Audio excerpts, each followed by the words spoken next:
Hello,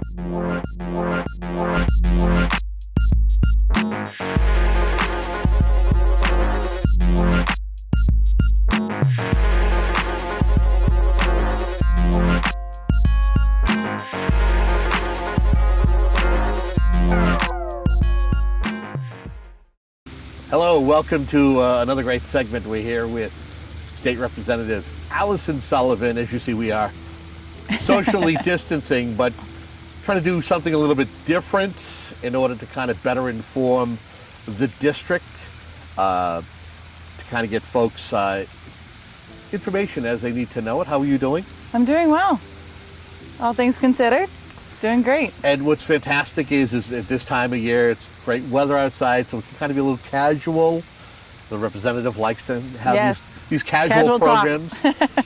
And it's, again, get you caught up as to where things stand right now. You know, we're in the summer, the throes of summer, but there are a lot of things that are going on with COVID-19. And there are things that are going on socially, especially the most recent passage, or at least the movement of a bill from, I think it went from the House to the Senate. I believe it goes back to the House. That's the law enforcement reform bill. We'll talk a little bit about that. What do you want to start, though?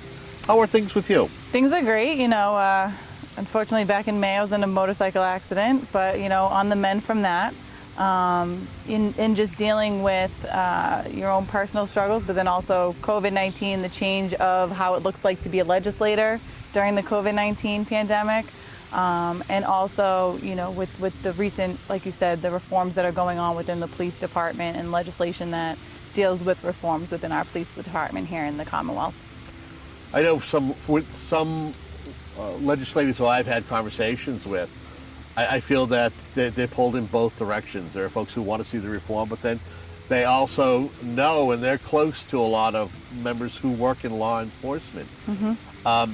What kind of feedback have you been hearing since the introduction of this particular bill? You know, there's definitely been a lot of feedback, I think, because of what happened to George Floyd, and that is something that I believe everybody, especially here in the Commonwealth, could say is something that they would never tolerate, that senseless killing of him. However, we also have great law enforcement here in the Commonwealth, and I believe that there are great men and women that serve on our police departments.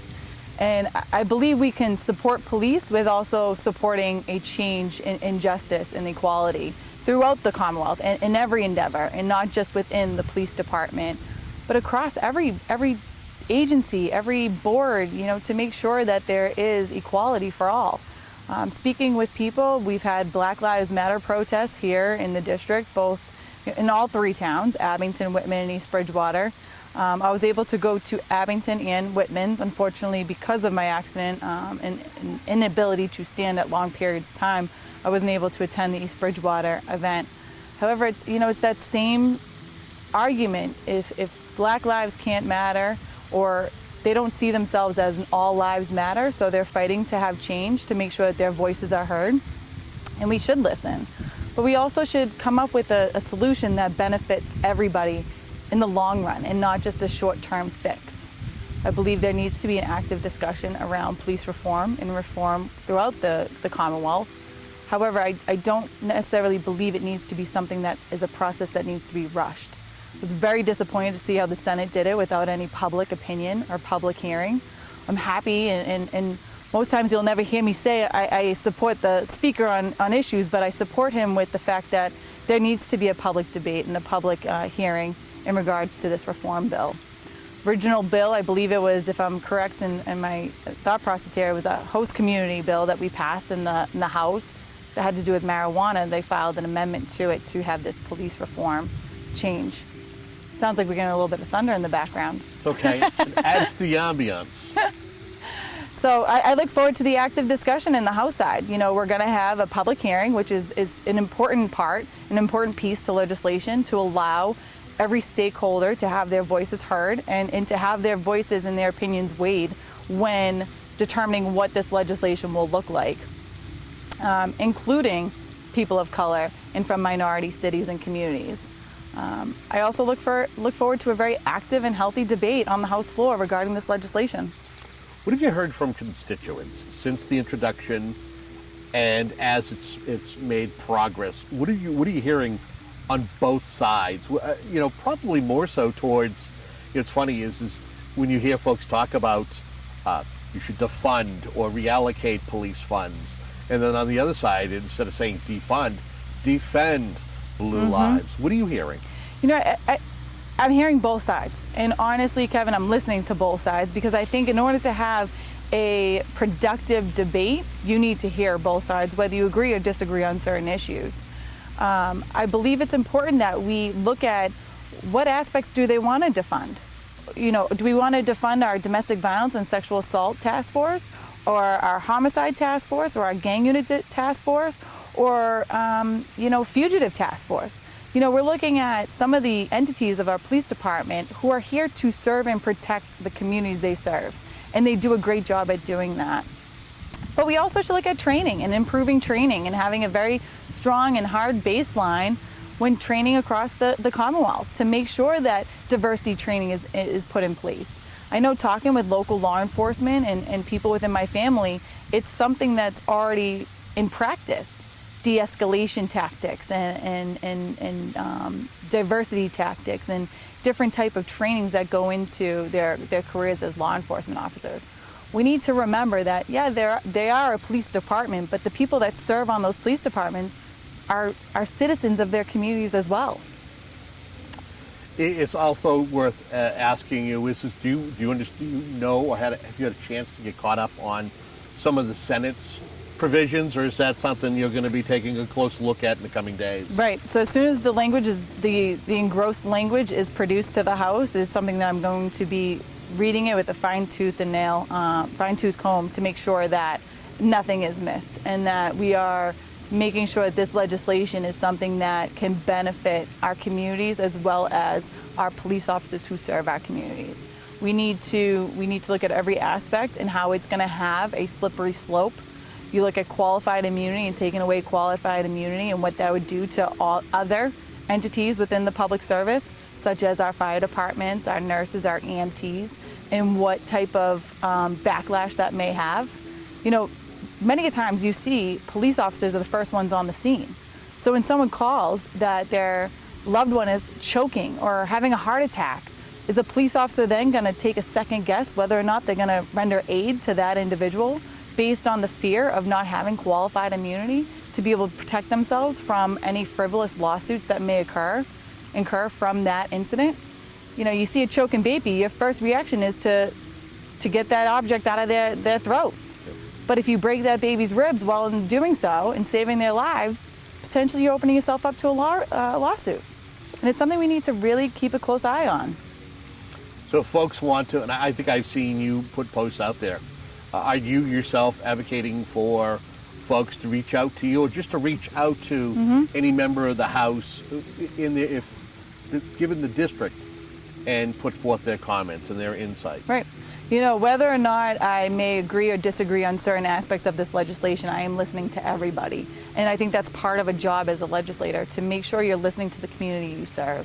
And that's something we need to remember. We do serve the community at large. And I am advocating that anybody and everybody send letters or emails or any type of comments to their legislators. I have posted on my Facebook, my personal page, as well as my state rep page, my email, so everyone who doesn't have it has the ability to email me, and it's Alyson.Sullivan@mahouse.gov, and I encourage everybody to reach out. I've been receiving phone calls after phone calls, both from people who support the legislation and oppose the legislation, and I've returned those phone calls and listened to my constituents here in the district, and I think it's important that we listen. Another question I got to ask you, and knowing it's coming up on us fast. School returning in the fall, and I know there's a lot of questions and there's not many answers. What are you hearing from, whether it's folks in your districts or some of your fellow legislators, in regards to this issue? It's something that is very much changing as the days go on, and it's a very fluid situation. I know we're putting plans in place from DESE as well as the local school districts to prepare for the worst, but also the best, and what it's going to look like going back this fall, and how we're going to make sure we're ensuring that everyone is safe, the children, the teachers, and the families that they go home to. we're watching as the state slowly, the governor has been very slow, his administration is slow in rolling and opening things up, but yet we're seeing other states that are seeing a regression right. and closing back up. What are your concerns as a legislator for the folks in your district or folks across the Commonwealth in regards to this virus? It's a real virus. It's definitely out there and it's affecting people in many different ways, and we should be very proactive in our own personal hygiene, as well as if you're sick, stay home, no matter what kind of illness you may have. And I encourage people to do that. I also encourage people, if they are feeling healthy and safe, that they go out and go into the town park like where we are and take a walk and a stroll. Minimize as much contact as you can from people that you don't see on a daily basis. But, I'd like to see us go back to normal. I do miss our normal state of mind when it comes to the way we are and the way we conduct ourselves. I've enjoyed going out to eat. My father and I and my boyfriend, we actually took my father out to eat this past weekend. And it was his first time since COVID-19 shut down. And, it was nice to kind of enjoy the ability to sit out and enjoy family time. Where'd you go? Stockholders in Weymouth. So look at you. Boom. Eric, Find it right now. Stockholders. Eric is great. He's the owner. He's been a huge supporter of ours, and my family loves Stockholders and the businesses that he has. Yeah, me and my significant other, we've bounced around. Our first meal out was Meadowbrook and Hanson, out on the deck, and it was really nice. Yep. You don't realize it because you miss it. Yep, exactly. We've done cask and flagon in Marshfield for brunch. Yep. And then the patio. Yeah. With the windows, nice. And so we'll make the rounds, and hopefully we don't have to worry about a rebound, at least for the first wave. Yep. And of course, maybe we'll get as many in as we can for the prediction of a second wave in the right. fall. So. Oh yeah, I've been to Yaz's table in Abington, and my Father's Day dinner was out at Mia Regaz's with my mother and my grandfather. It was my grandfather's first time out as well. So we definitely have been to areas in the town, in the district, so it's been nice. What's your favorite at Mia Regaz's? Oh, their chicken parm is so good. Yeah, I like Mia's medley. But at Mia Regaz's, they have this lobster regatta on their special, and if I could eat it all myself, I would, but there's no way because it's a huge, huge dish. So that's one of my top faves too. But I always have to have somebody there with me to enjoy it. Nothing wrong with that. As we wrap this up, anything we haven't touched upon, but you want to take a moment to at least discuss? No, I think I want to congratulate the local communities who did the strong fundings that, Abington, Whitman, and East Bridgewater, where they raised money for their food pantries and people in need. And I think that was very important during a time of kind of feeling lonely, that a community can come together and do something so great. Excellent. There she is, State Representative Alyson Sullivan, and we want to thank you for tuning in. Again, the idea of trying to do these programs is to keep you up to speed as to what your elected officials are doing, whether it's on the municipal level or on the state level. Representative, again, we thank you. Usually we'd shake at this point, but we can't anymore. stay far apart. But tune in for more programs.